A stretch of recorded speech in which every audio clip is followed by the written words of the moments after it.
네, 안녕하세요. 안녕하세요. 예, 예스병원의 신경외과 전문의 이길용입니다. 겨울철이 되면 이곳저곳 목도 아프고 허리도 아프고 무릎도 아프고 어깨도 아프고 참 아픈 데 많으실 겁니다.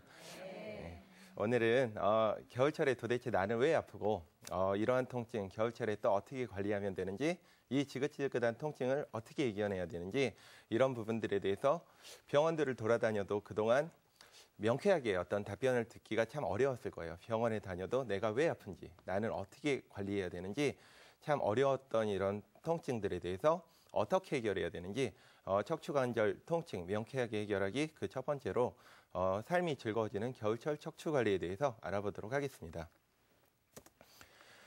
즐거운 연말연시, 다들 크리스마스 또 연말연시 사랑하는 가족들과 또 친구들과 즐거운 모임도 가졌을 것이고 굉장히 즐겁게 지내고 계셨을 겁니다. 어떤 분들은 왼쪽에 계신 분들처럼 즐겁게 아주 이런 축제 분위기를 즐기셨을 것이고, 또 어떤 분들은 남모를 고통으로 굉장히 아파하고 또 이렇게 혼자서 집에서 끙끙 앓는 분들 굉장히 많으셨을 건데요. 올해는 비록 우리가 잘 모르기도 하고 치료법도 몰랐기 때문에 오른쪽 분처럼 굉장히 아프게 지내셨더라도 내년 겨울은 이렇게 다들 즐거운 척추 통증 없이 즐거운 어떤 생활을 맞이하기 위해서 이렇게 오늘 시간을 통해서 알아보도록 하겠습니다. 겨울철 척추관리 보시다시피 굉장히 익숙한 풍경 나와 있습니다. 연말 연시가 되면 이렇게 삼겹살에 김치에 찌개에 또 각종 음주에 굉장히 힘드세요. 이렇게 우리가 연말 연시를 맞이해서 모임도 많고 이러다 보니까 자연스럽게 활동량도 줄어들게 되고 또 술자리 많아지고 이러다 보니 잦은 회식과 모임이 생기게 되고, 또 우리 몸에 다들 한 2, 3kg, 저 같은 경우에는 한 5kg 이상 증가한 것 같은데요. 네, 이렇게 체중 관리에 굉장히 어려움을 겪게 됩니다. 그래서 저도 요즘 위기의식을 느끼고 굉장히 운동도 열심히 하고 그러고 있고요. 또 한편으로 굉장히 추워요. 그러다 보니까 이렇게 곰이 월동잠을 자듯이 웅크려져서 자게 되고, 이렇기 때문에 우리가 추위로 인한 활동량이 감소하게 되고, 이런 것들로 인해서 또 먹기는 많이 먹고 활동량은 줄어들고 운동은 안 하게 되고, 이러다 보니까 체중은 증가하고, 또 단지 체중만 증가하면 괜찮은데 근력이 약화되게 돼요. 우리 한쪽 다리에 기부스 해보신 분들 계실 텐데요. 우리가 보통 뼈가 부러져서 기부스를 하게 되면 약 4주 정도의 기부스를 하게 되는데요. 4주 동안 아무리 건강한 젊은 남자더라도 4주 동안 기부스를 하고 그 다음에 기부스를 풀어보면 오른쪽과 왼쪽, 부러진 쪽과 안 부러진 쪽에 다리 굵기가 달라지게 됩니다. 네, 근육이라는 거는 단지 4주 정도만 안 쓰게 돼도 오른쪽과 왼쪽의 차이를 보이게 되는데요. 우리가 겨울은 굉장히 길죠. 거의 한 석 달 정도, 넉 달 정도 이렇게 웅크리고 지내다 보면 척추나 관절 쪽에 근육이 상당히 많이 위축되기 때문에 굉장히 많이 통증을 더더욱 겨울철에 심하게 느낄 수밖에 없게 됩니다. 그렇지만 이렇게 아프다고 해서 포기하고 좌절할 것인가? 옛말에 위기는 곧 기회라는 말이 있습니다. 예, 겨울철은 우리 몸이 유지하기 위해서, 춥기 때문에 근육이 떨리게 되고 또 체온을 유지하기 위해서 기초대사량이 굉장히 증가하게 되고요. 또 심폐기능이 굉장히 증가하게 되고 또 면역력이 올라가게 돼요. 이렇기 때문에 적은 운동량으로도 큰 효과를 볼 수 있는 것이 또 겨울철이기도 합니다. 그렇기 때문에 우리가 아프다고 웅크려서 지낼 것이 아니고 적극적으로 대처를 하면 아주 건강하게 이 겨울철을 이겨낼 뿐만 아니라 이 겨울철에 만들어 놓은 몸은 1년을 행복하게 할 수 있다, 이렇게 생각을 하고 있습니다. 그렇지만 겨울철에 운동 의지만 앞서서 너무 막 하시는 분들 계신데요. 이렇게 겨울철은 또 특징적으로 너무 춥고 몸이 많이 굳어있기 때문에 다치기도 쉬운 계절입니다. 몸이 뻣뻣하고 근육이 굳어있기 때문에 운동 전에 반드시 가벼운 스트레칭이나 준비 운동, 약 한 5분 정도의 스트레칭과 준비 운동을 해야 되고요. 또 갑작스럽게 추위가 노출되다 보면 우리가 혈압 같은 게 있으신 분들, 갑작스레 혈압이 상승하면서 갑자기 불행한 일을 겪을 수도 있고요. 또 너무나도 많은 이런 추위로 인해서 우리가 감기에 노출될 수도 있기 때문에 방한복 같은 것은 반드시 필수적으로 준비해서 따뜻하게 옷을 입고 준비하는 것이 필요하겠습니다. 방한복은 그렇다면 다들 잘 알고 계시겠지만 다시 한번 말씀을 드리자면, 두꺼운 한 벌의 옷, 또 흡수가 잘 안 될 경우에 우리가 땀이 났는데 이 땀이 식어버리면 오히려 체온을 뺏어가게 돼요. 그래서 오히려 감기에도 쉽게 노출될 수 있기 때문에 땀이 흡수가 잘 되는 옷을 여러 벌을 입어야 우리가 어떤 갑작스러운 부상이나 감기를 예방할 수 있고요. 또는 너무나도 이렇게 몸이 약하고 안 좋으신 분들, 또 빙판길 등이 많기 때문에 미끄러져 갖고 다칠 수도 있겠죠. 그래서 겨울철에는 실내 운동 같은 것들을 또 적극적으로 고려해 보시는 것도 하나의 방법이 될 수 있겠습니다. 그리고 운동을 이제 격하게 하다가, 저 같은 경우 요즘 운동 많이 한다고 말씀드렸잖아요.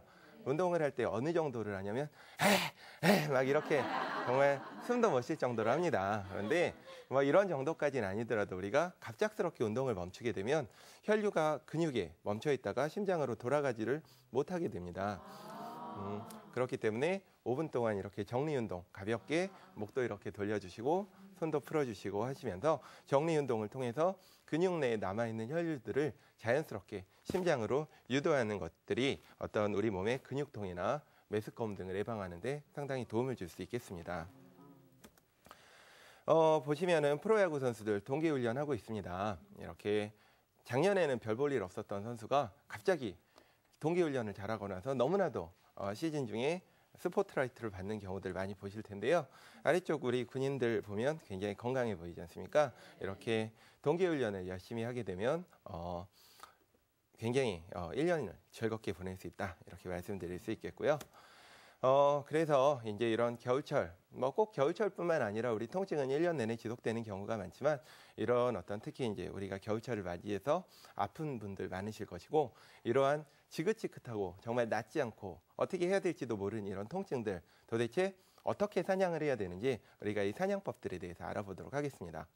먼저 우리가 어떤 적을 알고 나를 알아야 백전백승을 할 수 있어요. 그렇다면은 도대체 통증이 뭔가, 나는 도대체 왜 이렇게 아픈가 알아볼 필요가 있겠는데요. 도대체 우리 몸에서 통증이 왜 나타나는가, 이런 것들을 좀 알아보실 필요가 있겠습니다. 통증이라는 거, 뭐 의대생 때는 저희가 굉장히 어렵게 배웁니다. 무슨 뭐 리세스터가 자극이 돼서 뭐 이런 식으로 굉장히 어렵게 배우지만요. 아주 심플하게 생각을 하면 통증이라는 것은 만약에 제가 자리에 앉아 있고 제가 졸고 있어요. 손이 뚝 떨어졌는데 이 손이 공교롭게도 난로 위에 떨어졌다고 생각을 해보세요. 그런데 나는 자고 있기 때문에 몰라요. 손이 다 익어버렸어요. 다치겠죠. 그렇지만 다행히 우리는 통증이라는 것으로 인해서 피할 수가 있는 겁니다. 만약에 우리가 평소에 뭐 아프지도 않은데 척추 검사 해보시는 분들 없을 겁니다. 그런데 어느 날 막 다리가 저리고 아픕니다. 이렇게 되면 내가 어디가 안 좋은가 하고 몸 왜 아픈지를 찾기 위해서 병원도 다니고 촬영도 하게 되겠죠. 우리 몸의 디스크를 우리가 검사를 하지 않고 알아낼 방법이 없는데요. 다행히 허리가 아프고 다리가 아프고 이런 통증으로 인해서 검사를 할 수 있기 때문에 우리가 내가 디스크가 생겼구나 하고 이런 디스크 치료를 할 수 있겠죠. 마찬가지로 통증은 내 몸의 방어 기전입니다. 내가 아프니까 제발 나를 돌봐주세요 하는, 우리가 놓치기 쉬운 어떤 내 몸의 안 좋은 부위를 통증으로 인해서 찾을 수 있는 것입니다. 그렇기 때문에 우리는 간단한 통증이라도 아프지만 뭐 쉬면 좀 낫겠지 이럴 것이 아니고 적극적으로 관심을 가지고 대처를 해야 내 몸은 소중하니까요. 그래서 그리고 그다음 정확한 진단 굉장히 중요해요. 적을 알아야 이길 수 있겠죠. 그런데 우리가 흔히 환자분들 굉장히 임상적으로 많이 뵙습니다. 막 어떤 할머니 같은 경우에는 안 다녀본 병원이 없다. 내가 정말 정말 뭐 20군데 30군데 10년 이상을 아파서 죽겠다 살려달라 막 이러신 분들 굉장히 많은데요. 그럼 제가 여쭤봅니다. 어디가 아프신데요? 어디가 아픈지도 모르겠고 뭐 병원은 많이 다니시는데 도대체 어디가 아픈지조차도 모르시는 분들 굉장히 많아요. 도대체 왜 내가 아픈지 사실 굉장히 많습니다. 제가 외래에서 환자분들을 보면 거의 50~60%는 자신이 왜 아픈지도 모르고 단지 병원에서 물리치료 받으라니까 물리치료 받고 약 먹으라니까 약 먹고 왜 아픈지는 몰라 그냥 아프대요. 이런 분들 굉장히 많은데요. 정확하게 내가 왜 아픈지를 알아야 또 만약에 이 병원에서 안 된다면 또 다른 병원에 더 큰 전문가를 찾아갈 수 있는 것이죠. 그렇기 때문에 정확한 진단은 굉장히 중요하다고 할 수 있겠습니다.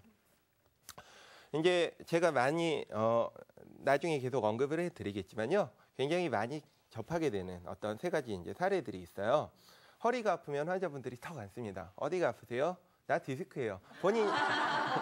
본인이 진단을 내려요. 그럼 제가 궁금하니까 여쭤봅니다. 디스크 진단을 받으셨습니까? 뭐 그냥 허리가 아프니까 디스크래요. 디스크는 뭐 나중에 또 언급을 드리겠지만 디스크는 병명이 아니에요. 우리 몸에 있는 구조물 중에 하나가 디스크라고 하는 것인데요. 환자분들은 그냥 허리가 아프면 나는 디스크다 생각을 하고 그냥 디스크 치료해 주세요 합니다. 답답하죠. 그리고 어깨가 아프면 저 오십견이에요 하고 오시는 분들이 있고 무릎이 아프면 다 관절염이래요. 무릎도 굉장히 많거든요. 아픈 종류가. 제가 차차 소개해 드리겠지만 우리 몸은 여러 가지 병, 한 가지 병에 의해서 천편일률적으로 아픈 경우는 없어요. 그렇게 되면 이 세상에 아픈 사람 하나도 없겠죠. 그렇지만 여러 가지 다양한 병이 있기 때문에 잘 낫지도 않고 또 고통받게 되는 거죠. 그래서 정확한 진단, 왜 아픈지 정확한 진단을 내리는 것은 굉장히 중요하다고 볼 수 있겠습니다. 겨울철이 되면 굉장히 척추관절 통증 나빠지시는 분들 많으세요. 여름엔 좀 괜찮다가 겨울 되면 또 아파요. 저희 어머니가 지방에 계신데요. 저희 어머니도 겨울만 되면 전화가 옵니다. 엄마 아파 죽겠다. 네? 서울로 올라오세요. 그래도 잘 올라오시지도 않고 몸을 움직이기가 힘드시니까요. 어쨌든 겨울이 되면 환자분들이 또 병원에서는 굉장히 북적북적대는 어떤 일들이 벌어지곤 하는데요. 그렇다면 도대체 겨울철에는 왜 통증이 나빠지는지 그 원인들에 대해서 알아보도록 하겠습니다. 척추관절의 통증은 제가 생각하는 척추관절의 통증은 첫 번째 이렇게 보이는 세 가지 원인입니다. 첫 번째는 압박. 무슨 얘기냐면 우리가 디스크병이라고 합니다. 디스크가 정상 위치에 있지 않고 뒤쪽으로 튀어나오면서 신경을 누르게 되면 그 디스크가 신경을 누름으로써 나타나는 통증, 이런 압박. 어깨가 아파요. 어깨가 아픈 이유 중에 어깨 충돌 증후군이라는 병이 있습니다. 뼈가 자라나면서 힘줄을 누르는 것이죠. 힘줄을 눌러서 계속 갉아먹으면서 힘줄을 다치게 되는 이런 것들이 어깨 통증의 원인으로 나타날 수 있는데요. 우리 몸은 이렇게 압박에 의해서 나타나는 통증이 그 첫 번째고요. 두 번째는 불안정성이라고 합니다. 무슨 얘기냐? 넘어져서 뼈가 부러졌어요. 왜 아플까요? 부러졌으니까. 물론 부러졌으니까 아픈 거죠.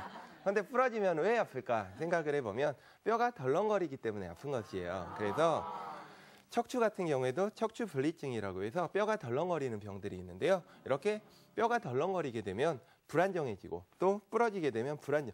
우리가 부러지면 기부스를 대지 않습니까? 이렇게 안정을 시켜야만 안 아프게 되는 것이죠. 그래서 이런 불안정성, 그리고 이제 제가 오늘 가장 중점적으로 말씀드리려고 하는 것은 이 불균형이라는 것이에요.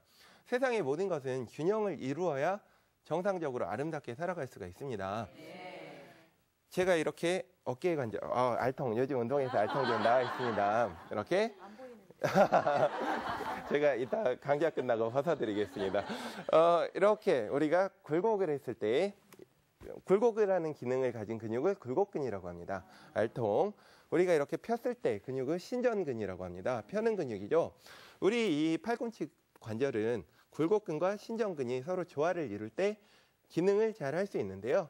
어느 날 제가 너무나도 이 신전근의 기능이 안 좋아져서 신전근이 뭉쳐서 뻣뻣해지면 굽히는 게 힘들어질 겁니다. 통증이 나타나게 되겠죠. 팔꿈치가 망가지게 됩니다. 이 중에서 혹시 팔꿈치가 아프신 분들 계실 텐데요.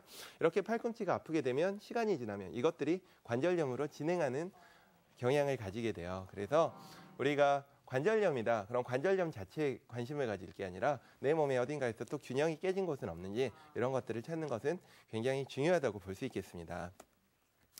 이렇게 우리가 근육의 수축에 의해서 만성적으로 수축을 하다 보니 오랜 기간 동안 내가 통증을 나타내게 되고 이런 부분들에 의해서 척추관절의 불균형을 초래해서 통증이 나타나는 것을 근막통 증후군이라고 하는데요. 이런 근막통 증후군들에 대해서 좀 자세히 알아보도록 하겠습니다. 근막통 증후군이라는 것은 근육이 과도하게 수축하면서 만성 통증을 유발하는 상태를 얘기하고요. 특징적으로 주범이 존재해요. 우리 몸에서 항상 어떤 범죄가 일어나면 몸이 아픈 것도 범죄라고 한다면 범죄가 일어나면 통증 유발점이라 이런 통증을 유발시키는 어떤 포인트가 존재하게 되는데요. 이런 부분들을 유발하는 것을 우리가 근막통 증후군이라고 하고요. 우리가 병원들은 많이 다니는데 굉장히 목도 아프고 막 허리도 아프고 하는데 병원에서 답도 없고 쉬어라, 운동 열심히 해라 이런 얘기들 많이 들으시죠? 이런 원인 모를 목통증이나 만성적으로 어깨가 막 무겁고 허리도 아프고 막 관절염도 아닌데 무릎이 아픈 경우들 꽤 있으세요. 이런 경우들이 어떤 대부분 근막통 증후군에 의해서 유발되는 통증들입니다. 근막통 증후군의 흔한 증상들 살펴볼게요. 여러분들 이 안에 해당되시는 분들 상당히 많으실 텐데요. 우리가 병원에 가면 검사상에 이상이 없는데 계속해서 허리가 아프신 분들 있죠. 또는 병원에서는 뭐 경미한 목 디스크가 있다고 합니다. 뭐 수술할 정도는 아니고 그냥 물리치료 좀 받고 약 좀 먹으라고 하는데 주사도 맞고 침도 맞고 병원들 10군데 20군데 돌아다니는데 전혀 호전이 없는 경우, 또 죽을 정도로 아프진 않은데 만성적으로 막 뻐근하고 무거워요. 머리도 아프고 막 심하면 막 눈도 빠질 것 같고 이런데 그냥 병원에서는 신경 많이 쓰셨죠. 스트레스 많이 받으셨죠. 요즘 일 많이 하셨죠. 이런 얘기들 많이 듣는데요. 이런 경우 병원 치료를 꽤 받았는데 MRI 정밀검사 받았는데도 계속 엉치가 아픈데 뭐 좋아지질 않는 경우, 또 관절염이라고 하는데 뭐 심하지도 않대요. 뭐 그냥 약만 먹으라고 하는데 무릎이 아픈 경우, 우리가 아침에 일어나면 손이 뻣뻣하고 막 부어요. 손가락 마디가 막 아프고 이런데 퇴행성 변화라고만 하고 빼고 답을 주지 않는 경우, 이런 경우들이 모두 근막통증후군에 해당되는 경우들입니다. 네. 생각보다 굉장히 많아요. 임상적으로 제가 보다 보면 환자분들 10분 중에 5, 6분들은 대부분 근막통증후군이에요. 병원에서 의사들은 운동을 하면 좋아진다. 쉬어라. 우리가 운동하면 좋아진다고 하지만 할머니들 항상 얘기하세요. 아이, 안 아프게 해줘야 운동을 하지. 아파 죽겠는데 어떻게 운동을 하느냐. 활동하지 말라고 하는데 먹고 살아야 되는데 어떻게 활동을 안 하느냐. 이렇게 얘기하시는데요. 대개적으로 이렇게 생각하시면 돼요. 우리가 근막통증후군으로 발전하지 않은 가벼운 근육통들은 심하지 않은 경우 대개는 휴식을 하게 되면 3주 이내에 해결이 되는 경우들이 많습니다. 그래서 3주 정도 내가 약도 먹고 물리치료도 하고 좀 충분히 쉬었는데 해결되지 않았을 때 적극적으로 이런 근막통증후군과 맞서서 해결을 해주지 않으면 고질병으로 발전할 수도 있다. 이렇게 말씀드릴 수 있겠습니다.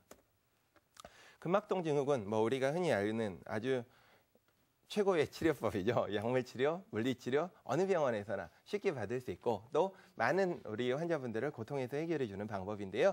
이제 저희가 관심을 가지는 환자분들, 이런 대부분의 휴식기로 해결되는 환자분들이 아니고 이런 거에도 해결되지 않는 어떤 만성 환자들을 어떻게 해결해야 되는가, 이런 것들이 이제 중요하겠죠. 도수치료라는 치료가 있습니다. 우리가 보시면은 손으로 막 만져주는 치료예요. 우리가 아까 근막통증후군은 통증 유발점이 존재한다고 말씀드렸죠. 근육이 뭉치게 되면 이 근육을 뭉치게 하는 원인이 되는 포인트가 반드시 존재합니다. 이러한 포인트들을 찾는 것이죠. 손으로 예민하게 찾는 것입니다. 그래서 통증 유발점들을 수기로 만져주고 풀어주고 해서 풀어주는 방법이고요. 우리가 이렇게 통증 유발점들만 해결해 주면 되느냐? 그렇지 않죠. 근육이 굳어 있으면 항상 적당한 스트레칭이 필요해요. 그래서 혼자서는 아프기 때문에 수동적으로 스트레칭을 해주면서 같이 운동도 해주고 틀린 곳을 교정해 주는 것을 척추교정 도수치료라고 합니다. 그래서 10명이 있으면 한 6, 7명, 또 7, 8명 정도는 이런 척추교정 도수치료로 좋은 효과를 거둘 수도 있습니다. 그 다음, 이래도 안 된다. 아, 답답하다. 나는 정말 최선을 다해서 2달, 3달, 1년씩 치료를 받았는데 이래도 안 된다. 그렇다면 이 만성통증 어떻게 해결할 수 있느냐? 근막 자극술이라는 치료법이에요. 일종의 변형된 주사치료법이라고 합니다. 우리가 특수한 영상 장비를 통해서 정확한 해부학적인 위치를 찾는 것이죠. 통증 유발점들을 찾아서 직접적으로 주사를 찔러서 뭉친 곳을 해결해주는 핌스요법이라고 하고요. 이런 핌스요법을 통해서 상당히 많은 근막통 환자들을 빠르고 효과적으로 해결을 할 수가 있습니다.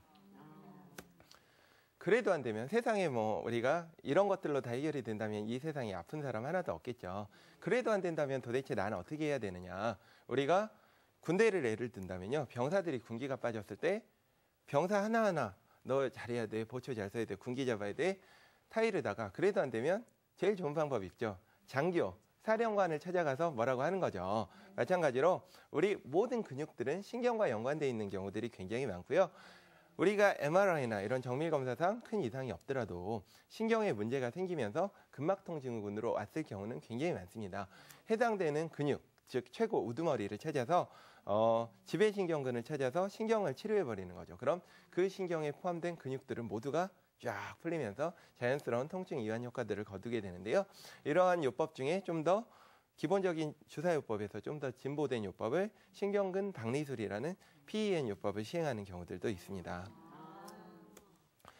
우리가 겨울철이 되면 굉장히 아파지죠. 그럼 이런 근막통증후군이 다냐? 물론 그렇진 않겠죠. 또 디스크 질환, 우리가 가장 많이 알고 있지만 정확히 알고 있지 모른 그런 디스크 질환인데요. 디스크 질환이 그렇다면 디스크가 겨울철에 더 나빠졌다, 여름에 막 좋아지고 나빠졌다 좋아지고 합니까? 물어본다면 뭐 그런 것들은 아니고요. 우리가 추우면 몸을 많이 움츠리게 되고 떨리게 되고 근육이 수축되고 경직되게 되죠. 우리가 소위 울고 싶은 사람 뺨 맞았다고 해요. 디스크 때문에 가뜩이나 아파 죽겠는데 근막통 증후군이 동반되기 때문에 더더욱이나 심한 통증을 느끼게 되는 것입니다. 그렇기 때문에 디스크 환자라 하더라도 겨울철에 더 심해질 경우에는 근막통의 어떤 치료와 관심을 같이 가지는 것이 필요하겠습니다. 디스크라는 것은 뭐 제가 간단하게 설명을 드리면 뼈와 뼈 사이에 존재하는 구조물들이에요. 우리 인체가 하나의 긴 뼈라면 점프를 했을 때 충격을 받아서 쉽게 끊어질 수가 있겠죠. 그렇지만 뼈들이 조물주가 다치지 말라고 또 자연스럽게 움직이라고 여러 개의 어떤 뼈들을 만들어서 그 사이사이에 쿠션과 스프링을 끼워 놓은 거죠. 그래서 우리는 자연스럽게 움직일 수도 있고 또 어떤 충격에도 쉽게 다치지 않는 것인데요. 이렇게 체중 지지나 충격 흡수 이런 쿠션의 역할을 하는 것 디스크라고 합니다. 그래서 뭐 보시다시피 디스크 환자분들의 사진이고요. 그 다음에 퇴행성 디스크 변성증이라고 해서 쿠션을 잃어버렸기 때문에 만성 요통으로 발전하게 되는 이런 환자분들이 계신데요. 이런 경우에도 항상 우리가 디스크만 치료할 것이 아니고 이런 어떤 근육이나 이런 분들을 같이 치료해서 요통을 해결하는 또 하나의 방법을 찾아야 될 것입니다. 그래서 아까도 말씀드렸듯이 신경과 근육의 관계는 이런 사령관과 병사의 관계와 같습니다. 그래서 근막통과 디스크 질환은 반드시 함께 있을 가능성이 굉장히 높아요. 그러니까 우리가 디스크 치료는 잘 됐다고 하는데 계속 아프신 분들 굉장히 많습니다. 이런 경우에 혹시 사령관은 이제 군기가 딱 들었는데 우리 병사들이 아직 좀 저항하고 있는 상태가 아닌가 확인해보고 문제가 있는 병사들을 찾아서 개별적으로 또 지도해 주려는 노력이 반드시 필요하겠죠. 요통은 굉장히 원인들이 많아요. 제가 이제 근막통이나 디스크만 간단하게 말씀을 드렸지만 이렇게 굉장히 많은 원인들이 있기 때문에 또 정확한 원인을 찾는 것들은 굉장히 중요하리라 보고요. 우리가 치료가 실패한다. 왜 치료에 도대체 실패하는가? 굉장히 흔한 원인들을 찾아보면요. 우리가 방금 말씀드렸듯이 디스크는 디스크, 협착증은 협착증, 한 가지 질환에만 집중하는 경우들이 굉장히 많습니다. 그렇지만 디스크가 망가지게 되면 우리 몸은 디스크만 있는 게 아니거든요. 관절이나 인대, 근육들이 같이 있는데 디스크 하나만 망가지는데 디스크 하나만 치료한다고 해서 그 주변에 관절이나 근육들에 관심을 안 두게 된다면 치료가 실패하게 되는 겁니다. 우리가 좋아하는 졌는데 아직도 많이 불편하다 이런 말씀 많이 하시는데요. 실제적으로 우리 몸은 다양한 조직의 결합체이기 때문에 디스크를 치료할 때 항상 관절은 괜찮은지 뭐 근육은 괜찮은지 이런 것들 관심을 가지고 어떤 복합적으로 치료하는 것이 반드시 필요하다고 보겠고요. 또 바른 자세도 해야 하고 또 적절히 운동을 해서 항상 유지하려는 노력 반드시 필요하겠죠. 또 근육 강화가 굉장히 중요한데요. 우리가 운동을 함으로써 키울 수 있는 거 우리 몸에서 디스크 인대는 운동으로 키울 수가 없어요. 운동으로 근육을 키워줘야만 퇴행성 질환이 다시 재발하지 않는다. 이렇게 말씀드릴 수 있겠습니다.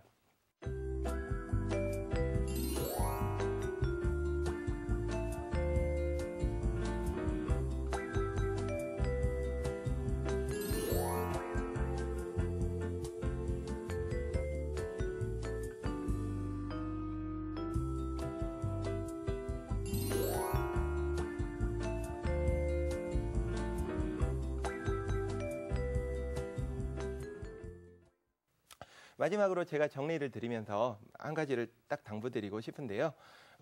우리가 디스크가 5개 일을 하고 근육이 5개 일을 해요. 그러면 합쳐서 10개 일을 합니다. 그런데 디스크가 이제 망가지면서 3개의 일밖에 못해요. 그런데 근육이 계속 5개의 일을 한다면 8개의 일밖에 못하기 때문에 항상 10개의 일을 해야 되는 우리 몸은 항상 2개라는 과부하가 걸리면서 계속적으로 망가질 거예요. 근육을 열심히 키워서 근육을 7로 만들어서 디스크 3에 근육 7에 10개의 운동을 할 수 있게 된다면 우리 몸은 과부하가 걸리지 않기 때문에 아프지 않고 건강하게 살 수 있게 됩니다. 그렇기 때문에 정확한 진단, 복합적인 치료와 더불어 적절한 운동을 해주신다면 여러분들은 올해는 비록 아파서 즐겁게 보내지 못하셨더라도 내년에는 가족들과 사랑하는 연인들과 즐거운 연말 연시를 맞이하실 것으로 생각됩니다. 다음 시간에는 저희 아주 난치병 통증에 관해서 사례를 통해서 직접적으로 알아보는 시간을 가져보도록 하겠습니다. 모두 수고 많으셨고요. 다음 시간에 뵙겠습니다. 감사합니다.